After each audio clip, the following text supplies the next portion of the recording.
Shalom, Bapak Ibu, Saudara-saudara yang Kristus kasihi. Perkenalkan, nama saya Octavian Pembarar, mahasiswa teologi STFT GKI Ishak Samuel Keini Jayapura. Di saat ini, kita kembali dalam ruang siaran rohani yang digagas oleh Himpunan Mahasiswa Teologi.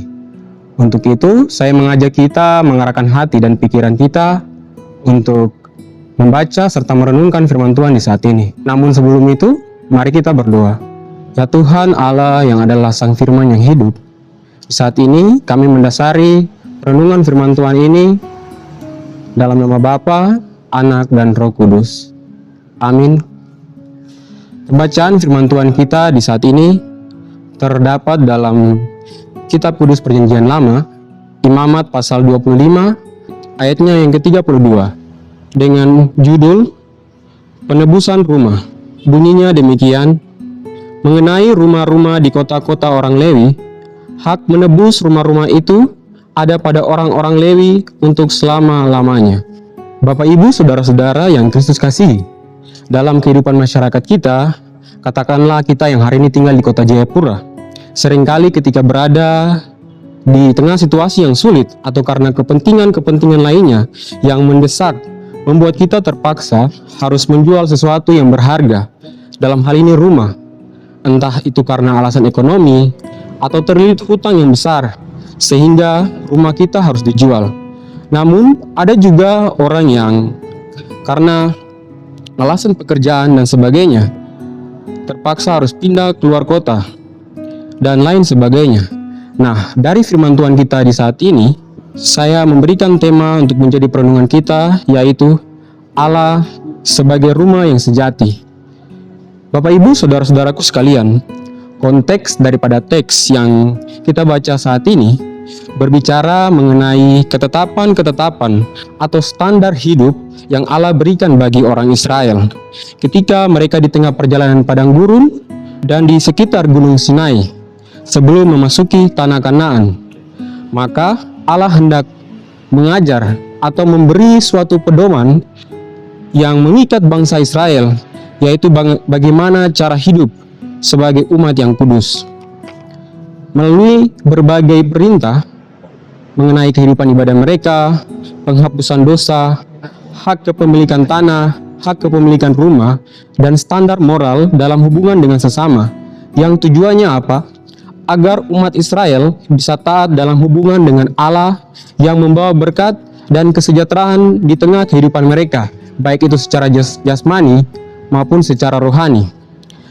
Nah, dalam konteks pembacaan kita saat ini, jika dilihat secara aspek sosial ekonomi, ketetapan mengenai penebusan rumah ini dibuat supaya orang miskin yang terpaksa menjual rumah atau properti mereka tidak kehilangan warisannya untuk selamanya, serta menjamin keadilan sosial bahwa setiap suku Israel tetap memiliki bagian dalam warisannya masing-masing untuk dikelolanya. Bapak Ibu, saudara-saudara sekalian, saya mengajak kita memberikan perhatian secara khusus pada Imamat pasal 25 ayatnya yang ke-32 yang memberikan pengecualian khusus mengenai hak rumah di kota orang Lewi.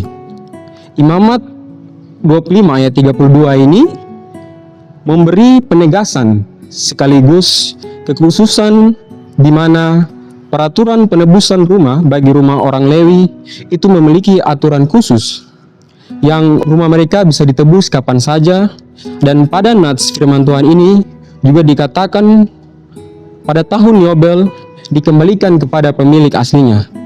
Dalam bagian firman ini pun ada berbicara mengenai aturan Yobel. Yobel atau yang disebut sebagai tahun pembebasan.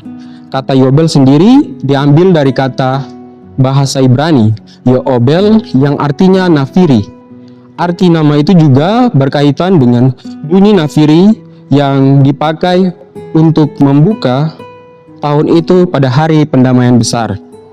Tahun Yobel dirayakan setiap 50 tahun sekali, di mana pada tahun itu setiap tanah, rumah, dan harta kepemilikan yang sudah dijual harus dikembalikan kepada pemilik aslinya, dan orang Israel yang jatuh miskin serta menjadi budak harus dibebaskan pada tahun itu. Tujuannya agar supaya tanah atau rumah warisan itu tetap ada atau tidak hilang secara permanen, dan setiap keluarga Israel tetap memiliki bagian di tanah perjanjian yang diberikan Allah, juga pengakuan hak dan kemahakuasaan Allah atas segala sesuatu dan kita sebagai pengelolanya. Sehingga ini juga mencegah atas usaha manusia dari sikap meninggikan diri sendiri, serta terciptanya kesejahteraan sosial dengan orang miskin, keselarasan hidup dengan alam, yaitu tanah dan segala isinya. Pertanyaannya untuk kita sekalian, mengapa rumah orang Lewi mendapatkan kekhususannya sendiri, berbeda dengan rumah-rumah pada ayat sebelumnya yang jika kita lihat pada ayatnya yang ke-29 sampai ayatnya yang ke-31? Jawabannya karena mereka atau suku Lewi tidak mendapat bagian dari tanah pusaka sama seperti suku-suku lain. Mereka hanya mendapat kota-kota kediaman dengan sedikit padang rumput untuk ternak. Di sini dimaksudkan supaya melindungi hak dan keberlangsungan hidup orang Lewi, sebab orang Lewi tidak memiliki tanah pusaka karena mereka adalah kaum yang dipilih Allah menjadi imam bagi umat Israel dalam menjalankan dan mengatur ibadah di kemah suci atau bait Allah. Karena itu, hidup dan pelayanannya sepenuhnya hanya untuk Tuhan. Hidup mereka juga sepenuhnya bergantung pada Tuhan serta pemberian umat lewat persembahan persepuluhan yang diberikan bangsa Israel. Maka aturan ini secara khusus mau menegaskan bagi kita bahwa sesungguhnya Allah adalah bagian dari warisan mereka selamanya dan menjadi rumah yang sesungguhnya bagi mereka. Bapak, Ibu, saudara-saudara sekalian, dari bagian ayat firman ini ada beberapa hal penting yang ingin saya bagikan bagi kita sekalian, yaitu yang pertama, kekhususan kaum Lewi. Bagi orang Lewi yang rumahnya selalu dapat ditebus dan properti mereka tidak boleh dijual untuk selamanya, sebab mereka tidak mendapat bagian dari tanah pusaka, dan Tuhan sendirilah menjadi bagian mereka, dan kemah suci menjadi rumah sejati bagi mereka. Hal ini menekankan bahwa mereka hidup bukan dari tanah atau rumah, tetapi dari melayani Tuhan. Ini mengingatkan kita sebagai orang percaya bahwa warisan utama kita bukanlah mencari harta duniawi, kekayaan, jabatan, dan sebagainya untuk kenikmatan sementara, melainkan mencari dan melayani Tuhan sebagai warisan yang tidak pernah habis atau kekal. Bapak, Ibu, saudara-saudara, rumah yang ditebus menjadi warisan juga ibarat diri kita yang sudah ditebus mahal oleh Yesus Kristus dan diberikan karunia atau talenta, baik itu harta, posisi, jabatan, kemampuan, karunia waktu. Maka itu kita harus mengelola semua itu dengan bijak, bukan untuk diri kita sendiri, tetapi juga untuk kesejahteraan orang lain. Sebab itu hanyalah pemberian Tuhan yang bisa diambil kapanpun. Maka jika kita hiduplah untuk memanusiakan orang lain, sehingga kita senantiasa memuliakan Tuhan. Dan yang kedua, Allah sebagai penebus yang sejati. Aturan penebusan rumah ini juga menggambarkan karya Kristus, di mana kita manusia seringkali menjual diri dan menjadi budak kepada dosa. Tetapi Allah yang menebus kita dengan darahnya, puncaknya pada perjanjian baru ketika kematian Yesus di kayu salib, untuk menebus umat manusia dari dosa, sehingga kita bisa mendapat warisan kekal di dalam kerajaan Allah. Ini menjadi kepastian iman bagi setiap kita, Bapak, Ibu, saudara-saudara, dan saya.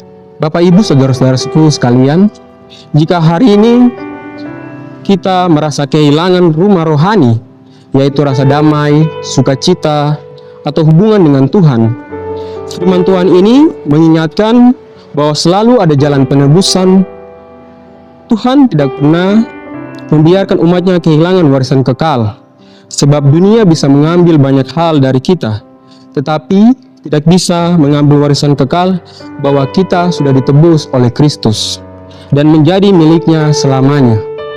Maka jika kita sudah ditebus, artinya kita pun harus dipanggil untuk saling menolong orang lain, sehingga tidak ada saudara-saudara kita yang mengalami keterpurukan atau pergumulan hidupnya sendiri. Sama seperti hukum penebusan rumah ini yang menjaga agar orang Israel tidak kehilangan warisannya, kehilangan segalanya. Amin. Mari kita berdoa. Ya Tuhan Allah, kami bersyukur bahwa di waktu yang Kau perkenankan bagi kami ini, kami boleh membaca serta merenungkan firman-Mu yang terdapat pada Imamat pasal 25 ayatnya yang ke-32 berbicara tentang penebusan rumah. Ya Tuhan, kami percaya bahwa Engkau satu-satunya Allah yang menjadi penebus. Engkau selalu memperhatikan setiap detail-detail kehidupan kami. Untuk itu, ajarlah kami untuk hidup bukan hanya untuk kepentingan diri kami pribadi, tetapi hidup untuk menjadi berkat bagi sesama kami.